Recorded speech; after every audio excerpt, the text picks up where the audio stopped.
bom dia.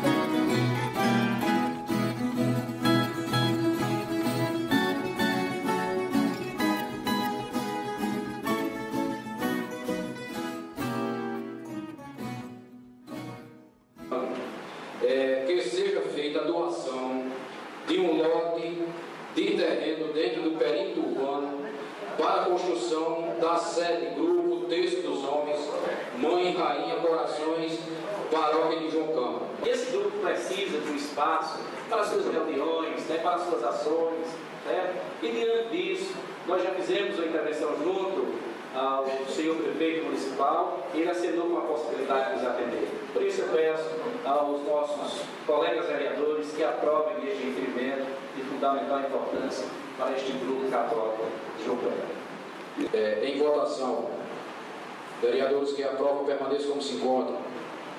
Aprovado por unanimidade dos presentes. Aprovado.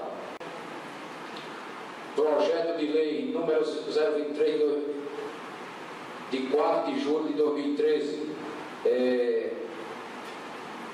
de autoria do vereador Maurício Caetano, que proíbe o ingresso de permanência de pessoas utilizando capacete ou qualquer tipo de cobertura que oculte a face dos estabelecimentos comerciais públicos e privados, dos prédios públicos, disponibilizarem recipientes para a coleta seletiva de lixo e da outras providências. Projeto de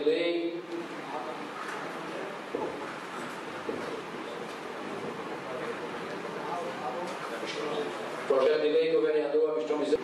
A cidade de João Câmara tem também se preocupado e há discussões no âmbito educacional em todos os setores para que o lixo ele tenha um direcionamento. O projeto de lei 027/2013 denomina a rua Pedro Nunes da Silva, rua projetada ainda não denominada do bairro Boa Vista e da outras providências do vereador Luiz de Berré, vai para os pareceres.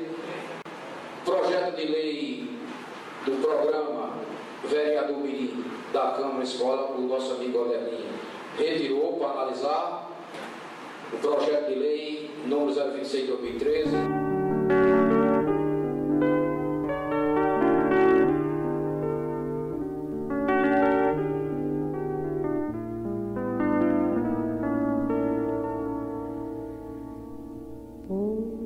Virando Ipiranga, as margens plácidas de um povo herói com brado retumbante, e o sol da liberdade em raios fugitivos